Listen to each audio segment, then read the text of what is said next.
Assalamualaikum warahmatullahi wabarakatuh.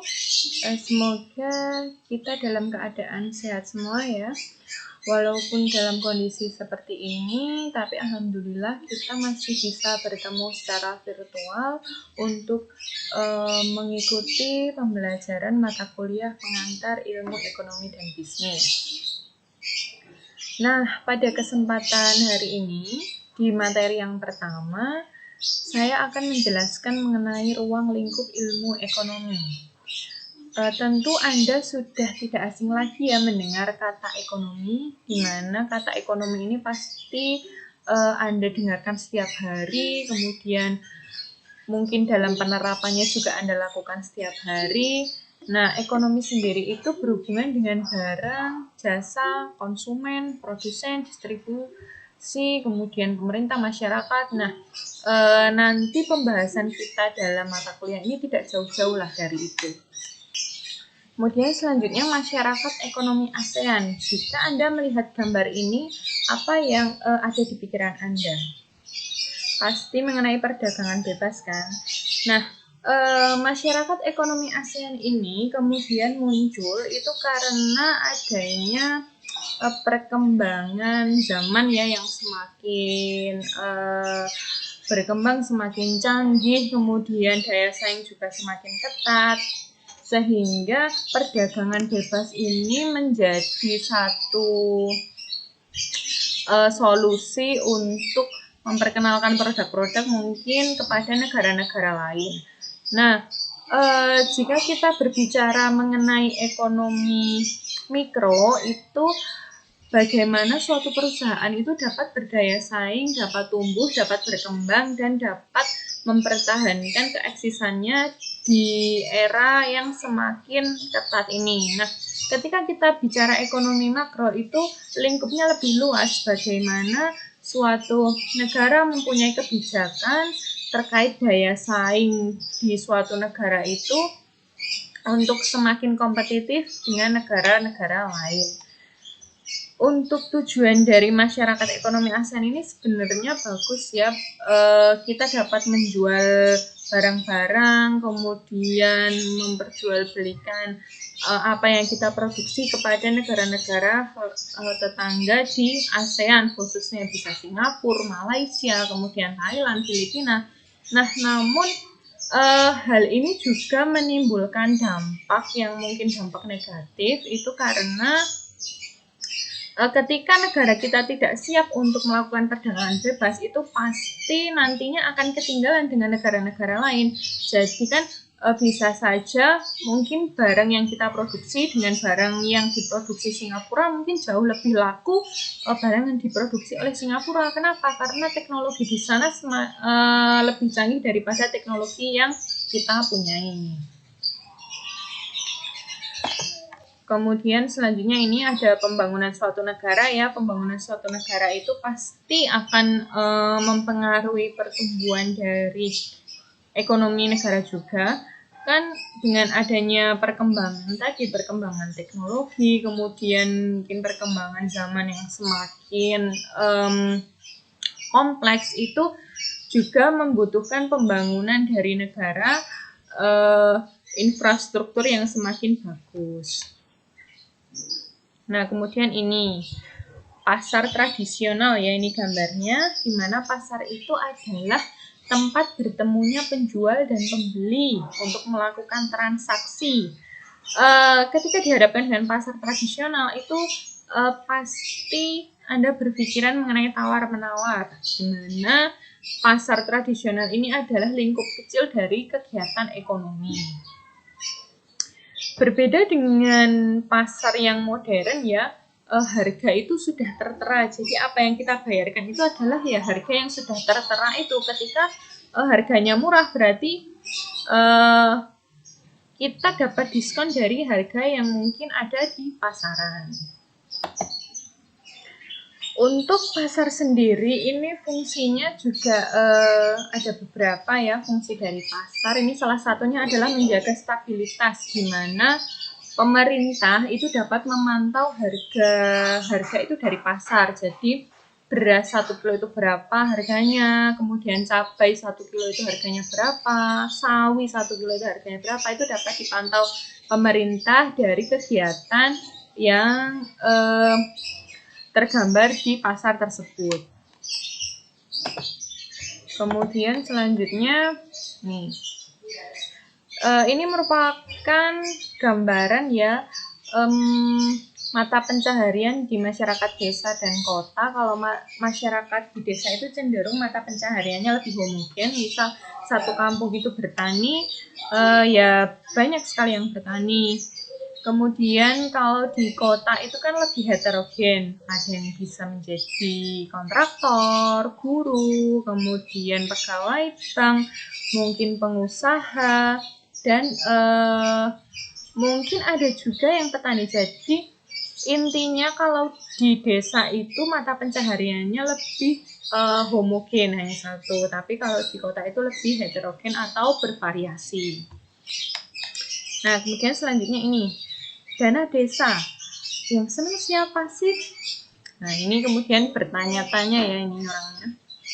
Nah, sebenarnya dana desa ini kan merupakan suatu anggaran APBN yang diperuntukkan untuk desa tertentu guna membangun desa tersebut.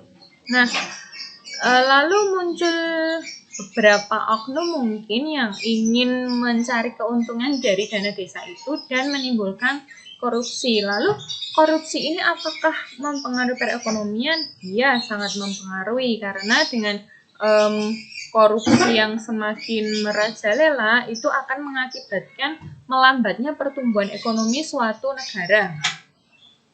Di mana selain itu juga menurunkan investasi, kemudian meningkatkan kemiskinan, dan meningkatnya ketimpangan pendapatan. Kan tentunya yang melakukan korupsi itu pendapatnya akan lebih besar daripada yang masyarakat biasa, seperti itu.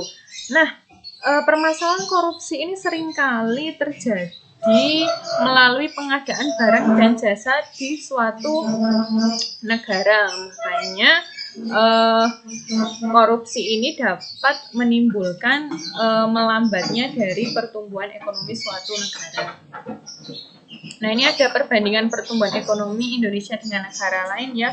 Ada Malaysia, Filipina, Singapura, Thailand, kemudian Vietnam, Australia, Jepang, Korea Selatan, Hong Kong, India, Cina, dan Indonesia. Di mana tadi pertumbuhan ekonomi itu dapat tumbuh dan meningkat dengan adanya beberapa faktor dan dapat melambat dengan beberapa faktor tadi, salah satunya yaitu korupsi. Nah, ini ada Ibu Menteri kita, Menteri Keuangan, yaitu Ibu Sri Mulyani, di mana seringkali beliau menyampaikan optimisme perekonomian Indonesia. Walaupun terkadang ada yang menyebabkan melambatnya pertumbuhan ekonomi, itu kita juga tidak boleh putus asa bahwa pasti ada semangat optimisme untuk perekonomian Indonesia yang semakin membaik. Karena ketika nanti perekonomian itu semakin membaik akan menyebabkan kemakmuran dari masyarakat setempat, seperti itu. Selanjutnya kita masuk ke kata ekonomi.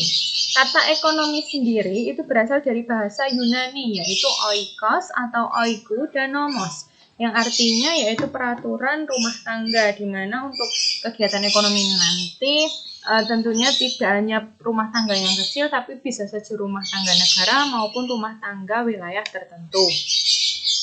Untuk ilmu ekonomi ini sendiri merupakan ilmu yang mempelajari mengenai perilaku manusia dalam memilih dan menciptakan kemakmuran, di mana tadi kan seorang produsen pasti dihadapkan dengan keinginan masyarakat yang semakin kompleks dan tidak pernah puas itu tadi. Nah, bagaimana produsen ini dapat menghadapi tantangan tersebut. Masuk ke tokoh-tokoh ekonomi, ini ada beberapa, mungkin tokoh-tokoh ini sudah tidak asing lagi ya bagi Anda. Yang pertama yaitu Aristoteles, di mana Aristoteles ini merupakan orang pertama yang meletakkan pemikiran mengenai nilai dan harga. Kemudian selanjutnya Adam Smith yang terkenal dengan teori ekonomi kapitalis, di mana teori ekonomi kapitalis ini dicirikan oleh hak kepemilikan pribadi. Kemudian selanjutnya Karl Marx, di mana teorinya yaitu teori ekonomi sosialis, di mana teori ekonomi sosialis ini merupakan sanggahan dari teori ekonomi kapitalis, bahwa teori ekonomi sosialis ini tujuannya adalah untuk mencapai kemakmuran bersama. Kemudian selanjutnya Alfred Marshall, di mana Alfred Marshall ini adalah terkenal dengan teori neoklasik. Selanjutnya Irving Fisher ini terkenal dengan teori kuantitas uang, di mana rumusnya itu MV sama dengan PT. Kemudian selanjutnya Paul A. Samuelson, ini merupakan tokoh ekonomi dari Amerika. Di mana Paul Samuelson ini memberikan pemahaman mengenai ilmu ekonomi yang merupakan suatu studi bagaimana orang-orang itu dapat membuat pilihan dengan atau tanpa penggunaan, dengan menggunakan sumber daya terbatas, tapi dipergunakan untuk berbagai cara agar menghasilkan jenis barang sehingga bisa didistribusikan untuk keperluan konsumsi baik di masa sekarang maupun di masa yang akan datang kepada beberapa orang. Nah, dalam pengertian ini dapat kita pahami bahwa ilmu ekonomi ini bagaimana sih kita mencapai efektif dan efisien dalam menggunakan sumber daya agar menghasilkan suatu barang tertentu sehingga menghasilkan beberapa jenis barang yang bervariasi. Kemudian selanjutnya Sadono Sukirno ini menjelaskan bahwa ilmu ekonomi itu menganalisa biaya dan keuntungan dan memperbaiki corak penggunaan sumber-sumber daya, baik sumber daya manusia maupun sumber daya alam. Jika tadi efektif dan efisien, nah kalau Sadono Sukirno ini ada analisa antara biaya dan keuntungan. Misal biayanya untuk membuat suatu produk itu 20.000, kemudian dijual 22.000. Otomatis keuntungannya adalah 2.000. Nah, apabila kita ingin keuntungan yang lebih banyak, tentunya kita nanti menganalisis dari penggunaan sumber daya. Ketika sumber daya manusianya 5 untuk membuat barang tersebut, kita bisa kurangi misal 4 saja. Sehingga keuntungan yang kita peroleh itu akan semakin besar. Nah, tentunya ekonomi ini juga akan dihadapkan dengan berbagai permasalahan ya. Nah, permasalahan yang paling kentara itu adalah adanya ketidakseimbangan antara keinginan manusia yang tidak terbatas dengan alat pemuas kebutuhan yang jumlahnya terbatas, sehingga memunculkan pertanyaan bagi produsen yaitu what, how, and for whom goods should be produced. Di mana produsen ini akan dalam otaknya akan mempertanyakan apa sih yang dibutuhkan selanjutnya oleh konsumen, kemudian bagaimana dan untuk siapa sih kita memproduksi barang tersebut, seperti itu. Nah, dari permasalahan tadi itu menimbulkan dampak langkahnya alat pemuas kebutuhan. Yang pertama, individu atau masyarakat harus melakukan pilihan, karena tadi kan produsen sudah melakukan analisis dari beberapa pertanyaan tadi, tentunya akan banyak produk-produk yang ada di masyarakat sehingga nanti masyarakat itu melakukan sebuah pilihan. Kemudian penjahatan, ini ketika alat pemuas kebutuhan itu semakin langka, itu penjahatan akan semakin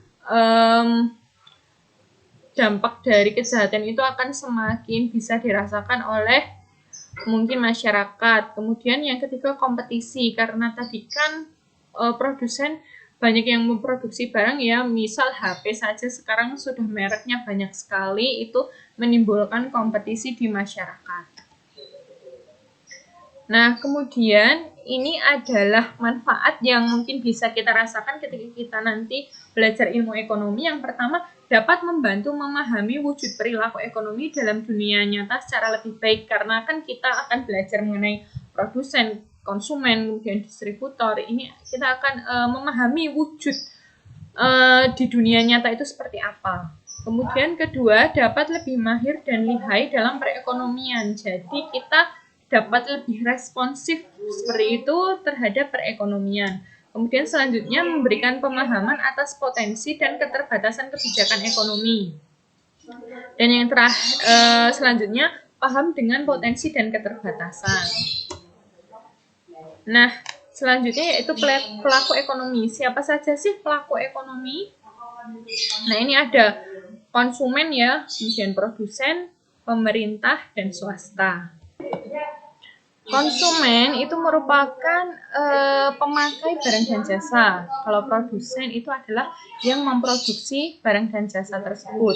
Nah, untuk pemerintah dan swasta ini adalah orang yang atau badan yang mendukung mungkin adanya investasi, kemudian mendukung kebijakan-kebijakan apa yang dilakukan oleh produsen sehingga konsumen atau masyarakat ini dapat mempergunakan barang-barang yang telah diproduksi.